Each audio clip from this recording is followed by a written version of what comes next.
Llegan ustedes sabiendo, mucho más temprano que tarde, de nuevo a virar las grandes alamedas por donde pasa el hombre libre para construir.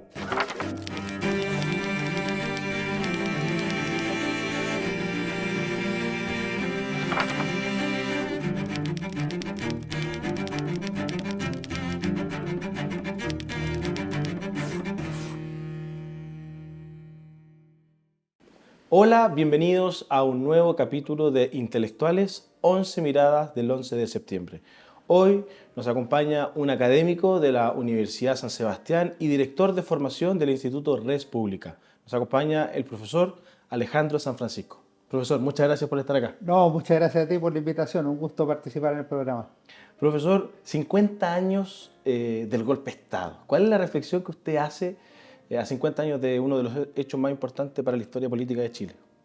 Yo creo que hay dos reflexiones relevantes. Una, desde el punto de vista historiográfico, yo creo que sigue siendo un tema particularmente interesante, atractivo, lleno de posibilidades para los investigadores, para los historiadores, y en ese sentido es una mina de oro, por decirlo, desde el punto de vista de la investigación. Pero por otro lado, yo creo que hay una reflexión social también que tiene que ver cómo en distintos momentos de la historia, en 1829, 1891, 1924, 25 y 1973, la sociedad chilena no pudo resolver el conflicto político, también social, de una manera pacífica, de una manera sana, institucional, sino que se llegó a la guerra civil en el caso del siglo XIX, a los golpes de Estado en el siglo XX. Entonces hay un aprendizaje ahí de la importancia que tiene el respeto a las instituciones, al Estado de Derecho, a las normas del funcionamiento democrático, al cuidado de lo que debe ser un orden institucional que permita a las personas su mayor desarrollo material y espiritual. Y desde esa reflexión más social, el tema de la polarización, ¿usted lo ve distinto, por ejemplo, compararlo con la conmemoración de los 40 años? ¿Hoy día ve a la sociedad chilena un poco más polarizada? Yo creo que son más o menos los mismos niveles. La situación es muy distinta históricamente. Lo que marcaba el 2013 era la llegada por primera vez de la derecha al gobierno, el 2010. Lo que marca este 2023 es la revolución de octubre de 2019 y la llegada del presidente Gabriel Boric a la moneda. Entonces son dos escenarios que son esencialmente diferentes, y en ese sentido me parece a mí que la polarización que ha experimentado Chile en los últimos 3 o 4 años es mucho más visible, más presente, pero no tiene que ver con el 11 de septiembre de 1973, sino que tiene que ver con la Revolución de Octubre, con el proceso constituyente que se ha desarrollado en el país, con cosas por el estilo.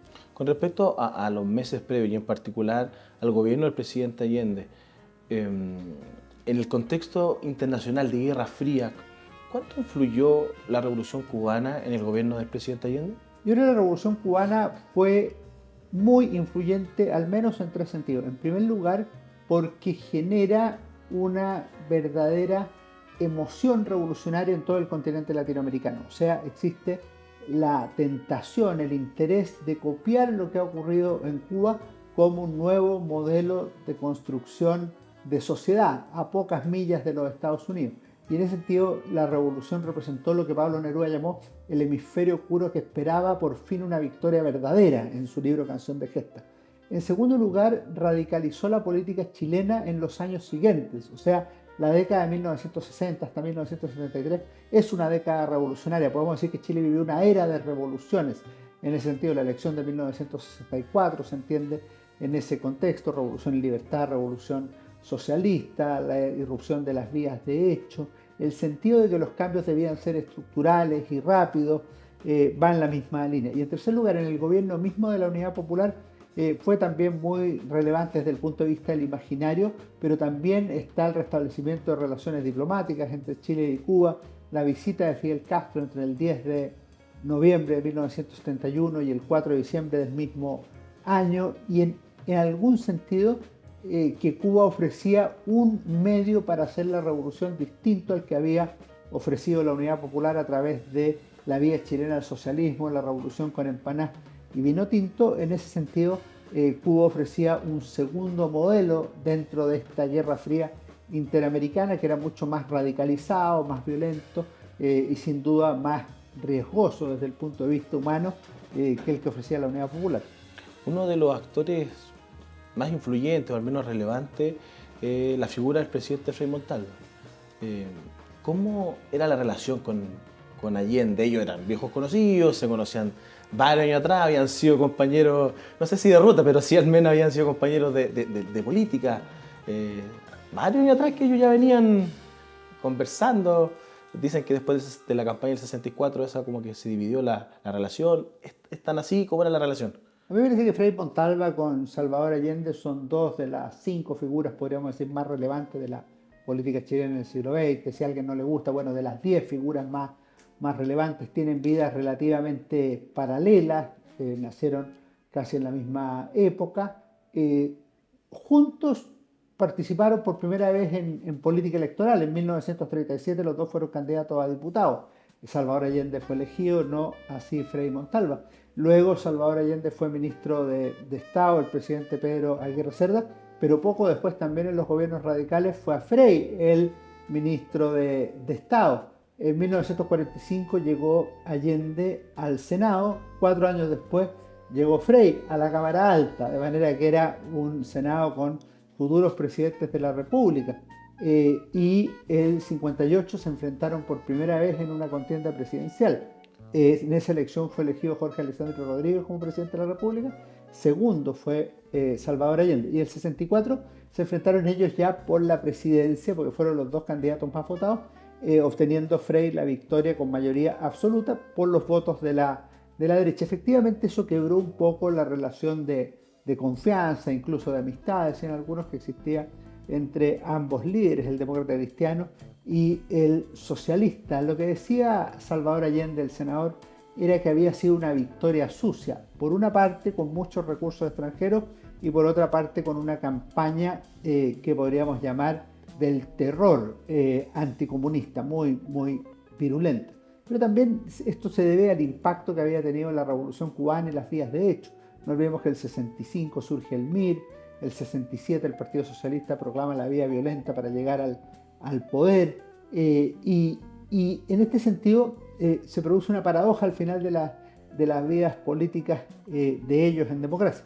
Por un lado, Salvador Allende fue elegido presidente del Senado a fines del 66 y ejerció como presidente de la Cámara Alta en los últimos años del gobierno de Frei Montalva. Pero en 1973 fue Frei quien vuelve al Senado y fue elegido también presidente de la Cámara Alta contra Allende. Entonces es Allende contra Frei, Frei contra Allende. Entonces tenían una especie de vidas paralelas, de recíprocos triunfos y derrotas, que yo creo que vale la pena poner atención. Interesante toda la vida política entre ambos personajes tan influyentes en nuestra historia. Y con respecto a la figura del presidente Frei y en particular de la democracia cristiana, que también jugó un rol muy importante en la década del 60 y antes también. Cuando llegan al poder en el 64, Rodomiro Tomic dice, bueno, vamos a estar durante 30 años en el poder, pero la verdad es que no fue tan así. No fue así. Le duró 6 años. Le duró. ¿Qué pasó ahí? Mira, había una. Yo creo que esas promesas no hay que hacerlas porque son hechas al calor de la victoria. El triunfo fue resonante, la democracia cristiana pasó a representar el futuro en la elección de 1964.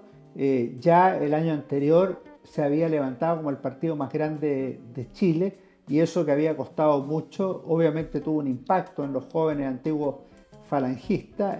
Frei era un líder extraordinario, no solo a nivel nacional, sino que también internacional, y la mística que había despertado la campaña de la Patria Joven también tuvo resonancia en 1964. Entonces, claro, con la victoria que tuvo Frei, más la proyección de que iba a ser un excelente gobierno, esto evidentemente muchos lo pensaban a 2, 3, 4 y hasta 5 gobiernos sucesivos, pero le tocó al propio Radomiro Tomic cosechar la victoria de 1970 y entre 3 candidatos salió tercero, de manera que esas promesas electorales, esas promesas de victoria futura, es mejor dejárselas al tiempo y a la ciudadanía que andarlas ofreciendo de manera tan libre, porque el paso de los años tiende a cobrar esa apuesta. A su juicio, con respecto al mismo tema, ¿cuál cree usted que son las causas del deterioro quizás de la democracia cristiana, de esta salida de algunos personajes importantes después de haber llegado al poder?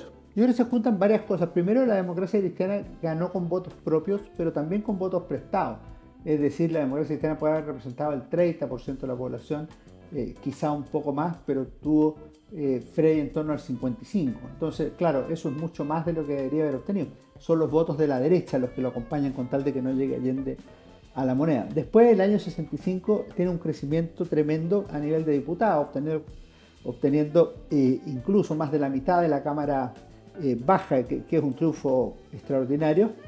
Pero a mitad de gobierno se empiezan a producir cosas. Primero es el costo de las divisiones internas al interior de la democracia cristiana.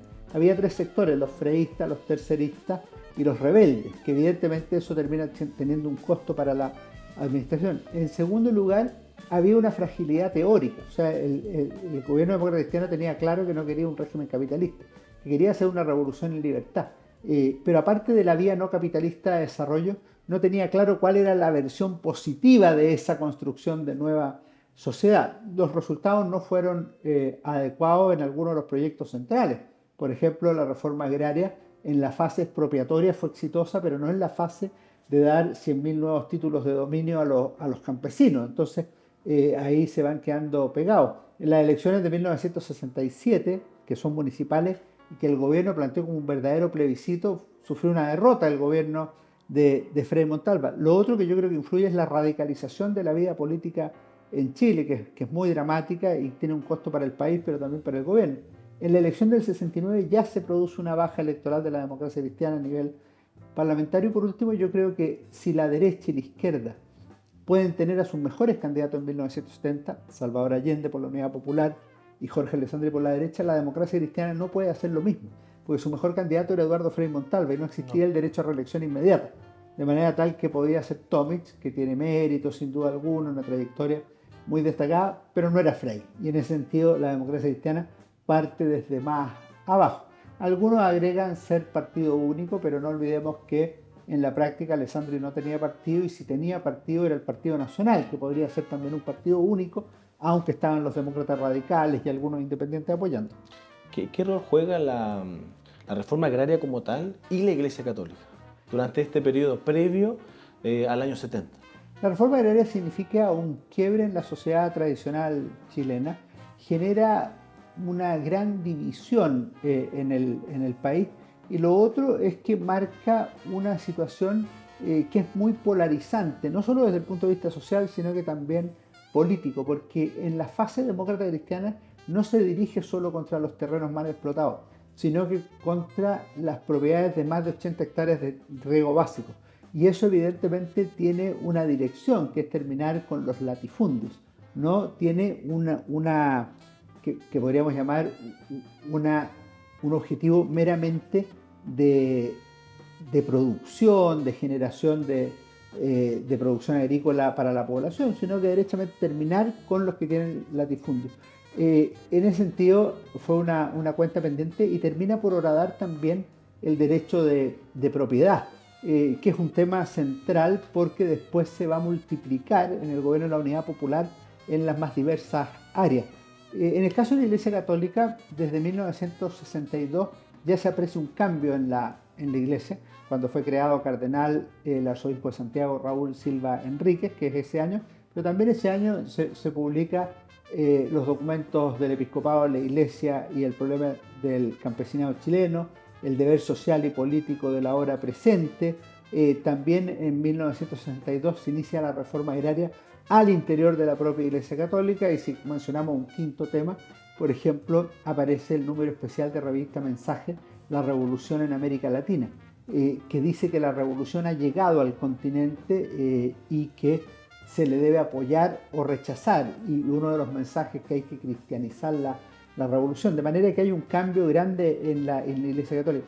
Además, a nivel mundial se comienza a desarrollar el Concilio Vaticano II, que algunos leen en una clave que no está en el concilio, pero que unos cuantos interpretan como parte del espíritu del concilio, que es el diálogo cristiano-marxista, el paso del anatema al diálogo, como resumió un intelectual. Y eso le podemos agregar dos hitos clave de fines de la década, que son la toma de la Universidad Católica de Chile el 11 de agosto de 1967, y exactamente un año después, el 11 de agosto de 1968, la toma de la catedral, que ya demuestra que se ha pasado a ciertas vías de hecho que manifiestan un cambio al interior de los católicos y de la propia Iglesia Católica. Salvador Allende llega al poder, llega a la presidencia, no con mayoría, pero llega a la presidencia. ¿Cómo es ese primer año del presidente Allende? Lo que hoy día llamaríamos como cómo fue esa luna de miel, que es un concepto que se ocupa tanto hoy día cuando los gobernantes llegan al gobierno. ¿Cómo fue la de Salvador Allende? Salvador Allende llegó al gobierno el 3 de noviembre de 1970, generando gran esperanza en un sector de la población, particularmente aquel que había estado lejos del poder en gran parte de su vida, los sectores más populares, ciertos sectores campesinos, y por supuesto en la izquierda. La luna de miel existió efectivamente, y si uno mira las primeras elecciones que enfrentó Salvador Allende, que fueron en abril de 1971, obtuvo una gran victoria. La Unidad Popular le ganó a la oposición, que iba separada, la Democracia Cristiana y el Partido Nacional. La Unidad Popular quedó por arriba, con todo lo que eso implica. Es decir, había un camino que podría conducir efectivamente al socialismo en pluralismo, democracia y libertad. Además, ese año se aprobó la nacionalización del cobre por unanimidad de los votos en el Congreso Nacional.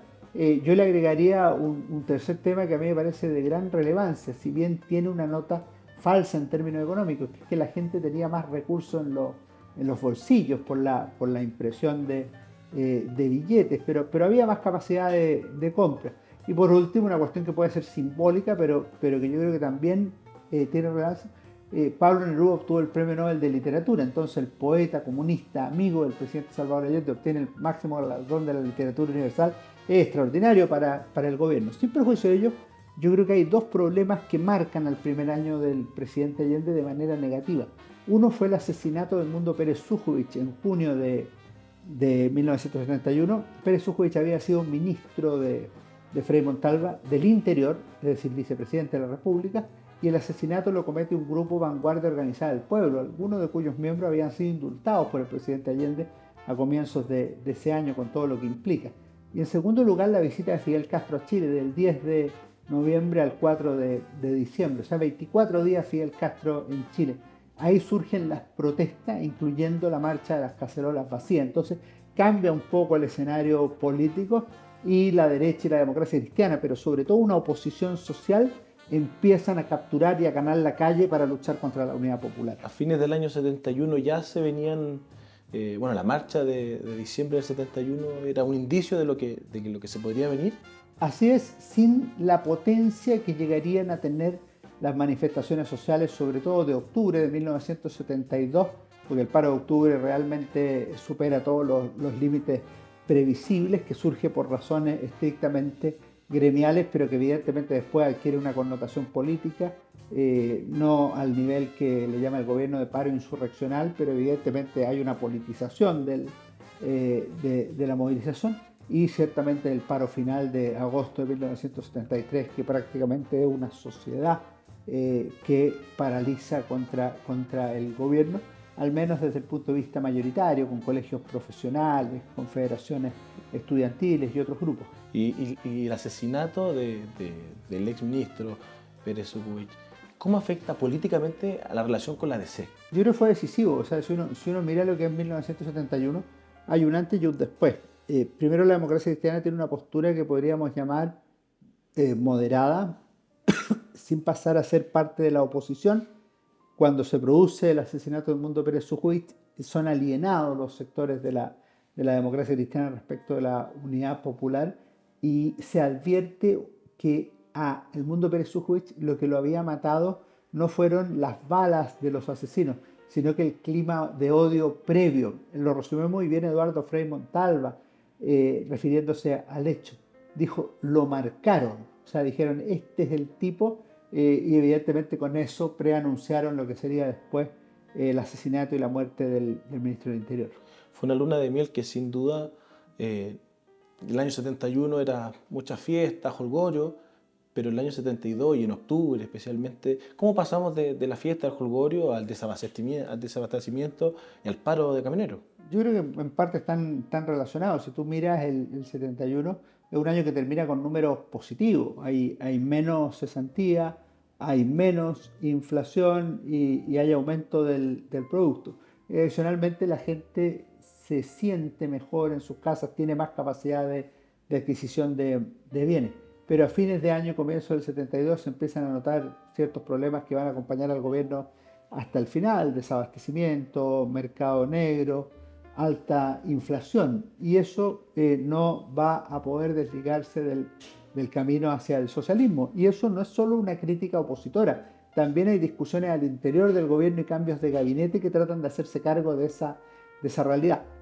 Adicionalmente, en 1972 hay una lucha de fuerzas. Así como en el 71 uno podría decir que la derecha estaba anonadada y la democracia cristiana estaba en una situación expectante, en 1972 ya hay una lucha, e incluso la oposición se presenta unida a ciertas elecciones que se llaman elecciones complementarias para renovar ciertos cargos de senador o diputado, en que el Partido Nacional apoya a la democracia cristiana y la democracia cristiana apoya a un candidato del Partido Nacional, por ejemplo. Y si tú le sumas un aspecto político relevante, en agosto de ese año, la oposición, los partidos más importantes, incluyendo el Nacional, liderado por Sergio Nofre Jarpa, y el Demócrata Cristiano, que encabezaba Renán Fuentealba, hacen una declaración en el sentido de que el gobierno está marchando hacia una dictadura totalitaria. O sea, ya se ve una cuestión que es mucho más de fondo a tener una oposición política.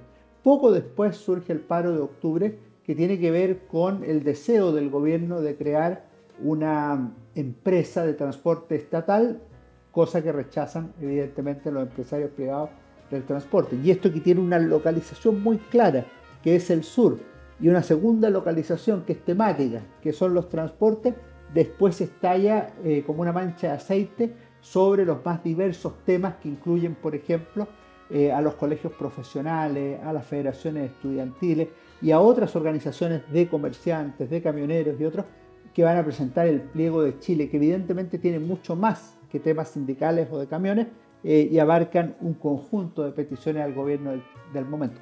Termino con dos cosas, para que veamos el cambio que se produce en octubre. El gobierno decretó estado de emergencia por una parte y cadenas radiales por otra, y en la práctica los uniformados estuvieron a cargo del manejo de la situación del país en ese octubre de 1972. ¿Qué rol cumplió en ese contexto el general Prats?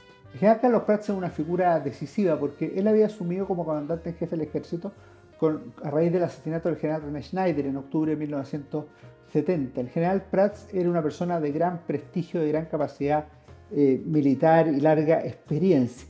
Pero lo que hace el paro de octubre es que, para solucionar el conflicto, el presidente Allende decide convocar a los militares al gabinete, y se forma el gabinete con integración militar, o como también se le llamó, el gabinete UP Generales.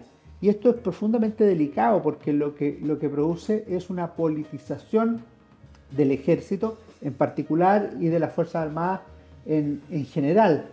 Hasta el 27 de marzo de 1973, que dura este gabinete, lo que se aprecia es que los partidarios del gobierno alaban a Prats y valoran la tradición de las Fuerzas Armadas, mientras los opositores ven en Prats una persona que está al servicio no necesariamente del país, sino que específicamente del gobierno y de la coalición de la Unidad Popular, es decir, un político activo. La cuestión se va a repetir en 1973, cuando el presidente Allende nuevamente convoca a los militares a la moneda. El presidente Allende, de alguna u otra manera, el gobierno del presidente Allende venía con una serie de problemas, de crisis, pero aún así, en marzo del 73, logra un apoyo importante en las elecciones parlamentarias.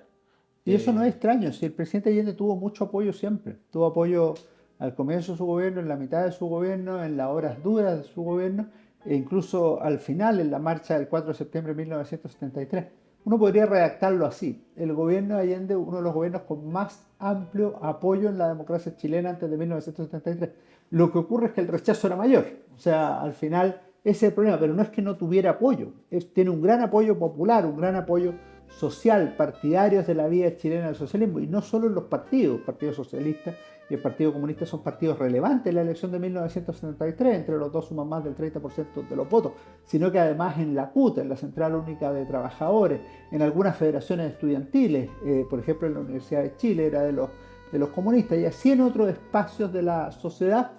A mí me parece que la vía chilena del socialismo, la unidad popular, el presidente Allende y los partidos que la representan, tiene una gran adhesión. Lo que ocurre es que es menor que el rechazo al propio gobierno de la Unidad Popular. En esa elección que tú preguntas, el 44% aprobó al gobierno, que es un gran apoyo, pero el 55% lo rechazó. Esto es comparable al plebiscito del 88, el general Pinochet obtuvo el 44%.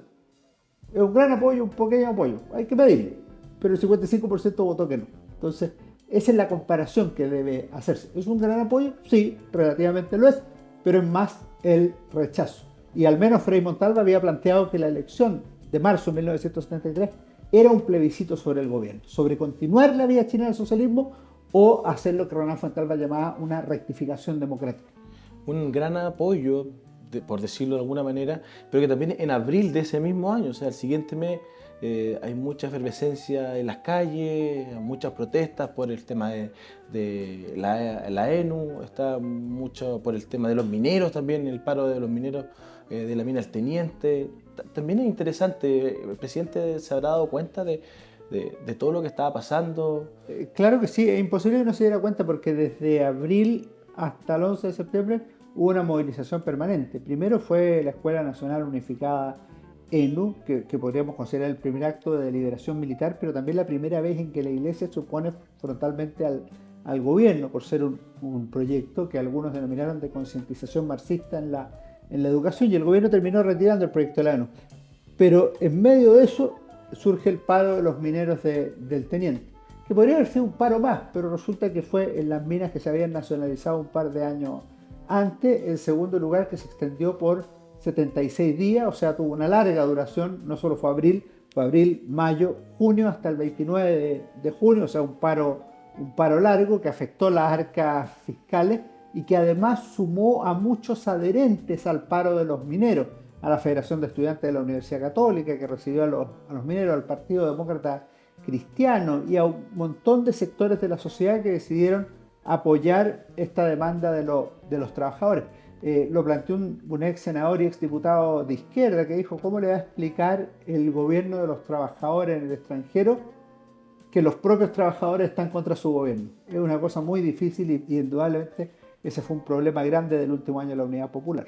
Después del tanquetazo en junio de ese año, ¿se volvió inmanejable la situación?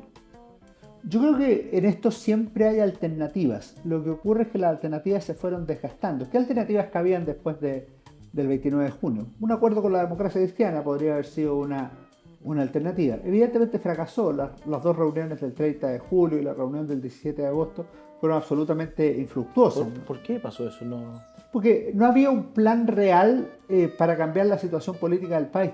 Una de las razones es que la Unidad Popular no quería el diálogo con la democracia cristiana. Quien quería el diálogo con la democracia cristiana era el cardenal Raúl Silva Enríquez, que propició el encuentro del 17 de agosto, era el presidente Allende, por otra parte, pero la Unidad Popular no quería el diálogo con la democracia cristiana. Y en ese sentido hay una discusión grande. Lo otro es que en un diálogo o en un acuerdo con un partido, el partido más grande de Chile, como es la democracia cristiana, uno logra cosas y cede cosas. La revolución estaba planteada para un logro de todos los objetivos, no de objetivos parciales, y eso es un problema grande que se le presenta. Por otro lado, no había una agenda de decir: mira, estas son las 5 cosas que vamos a lograr, estas otras 5 las suspendemos, estas otras 3 conversémoslas con los ministros. Hubo un par de reuniones con ministros, pero fueron absolutamente inconducentes. Y por otro lado, pues los problemas que había en Chile entre el 30 de julio, imagínate, y el 17 de agosto eran suficientemente grandes. Piensa que en ese solo lapso de 17 a 18 días, se produjo el paro final, que fue un paro nacional, transversal, tremendo. En segundo lugar, se formó el Gabinete de Seguridad Nacional del 9 de agosto, que fue un completo fracaso, pero en que se incorporaron los comandantes en jefe del Ejército, de la Fuerza Aérea, de la Marina y el general director de Carabineros, o sea, una incorporación incluso ampliada y con más poder que la de noviembre del año anterior. Y por otro lado, ya los sectores opositores no estaban por una negociación con el gobierno, sino que estaban derechamente por la salida del presidente Allende, o sea, es lo que se llamaba en su minuto el golpismo. Y como telón de fondo era el discurso permanente en clave política y en clave periodística de que Chile estaba marchando rápidamente hacia la guerra civil o hacia un golpe de Estado. Yo lo he escuchado en la última entrevista, en este periodo sobre todo, de que se decía que venía el golpe, que venía, cómo era el ambiente de esa época en las calles, cómo era el ambiente en las universidades, cómo era el ambiente. Patricio Aylwin jugó un rol también fundamental. ¿Cómo fue eso? Hay varias cosas en el ambiente. Primero, hay un país paralizado, o sea, no es un país que esté funcionando normalmente en términos de producción, de clases, como dices tú, en las universidades o de otras cosas. Es un país semi paralizado. Es una de las cosas que le dice Patricio Aylwin al presidente Allende el 17 de agosto. Le dice, en Chile no trabaja nadie. Bueno, eso es algo que no está solucionado. En segundo lugar, ha cambiado la correlación de fuerza. O sea, si en un principio la movilización era principalmente de partidarios del gobierno, a esta altura es un poco más potente la movilización de los sectores de la oposición. Después hay una discusión de fondo sobre que el gobierno ha violado la Constitución y las leyes. Así se lo manifiesta el Ejecutivo, la Contraloría General de la República, la Corte Suprema y finalmente en agosto la Cámara de Diputados. El gobierno se ha salido de la Constitución y las leyes. Comienzan los llamados a las Fuerzas Armadas para que resuelvan el conflicto, o sea, ya no solo para que se metan en ciertos cargos ministeriales, sino derechamente para que se tomen el poder. Lo dicen algunas personas en discurso incluso en el Congreso Nacional, pero en Chile ya se comienza a hablar no solo de dictadura del proletariado, sino que también de dictadura castrense contra el gobierno de la época. Entonces hay una serie de factores que han modificado el mapa político de Chile hacia junio, julio, agosto de 1973. Además de la democracia del 11 de septiembre de 1973, ¿qué perdieron los chilenos? ¿Qué perdimos los chilenos? Primero se perdió una cuestión clave. Es un prestigio internacional de ser un país capaz de resolver los conflictos en forma pacífica. En esto no hay que exagerar, porque el excepcionalismo chileno que a veces se describe es exagerado. Lo dijo el presidente Allende en las Naciones Unidas. Pero en parte es real, es decir, hay una continuidad institucional de Chile que es superior a la de otros países de América Latina e incluso de Europa. Eso se corta de raíz el 11 de septiembre de 1973 y eso es muy tremendo. Y lo segundo, yo creo que si uno lo mira a 50 años de la época, uno ve que las grandes transformaciones últimas que se hicieron en Chile, de constitución política del Estado, de formación de un nuevo orden económico social, se hicieron en un contexto de dictadura o de gobierno autoritario. Y eso evidentemente genera una discusión que persevera en el tiempo y que resurge cada ciertos años porque tiene ese vicio de ilegitimidad que algunos le acusan y que tiene sentido precisamente por no haberse resuelto durante un régimen democrático. Profesor, muchas gracias por estas reflexiones. Muchas gracias a ti por la invitación y con el mayor gusto. Y a todos ustedes los dejamos invitados para el próximo capítulo de Intelectuales 11 Miradas del 11 de septiembre. Que estén muy bien.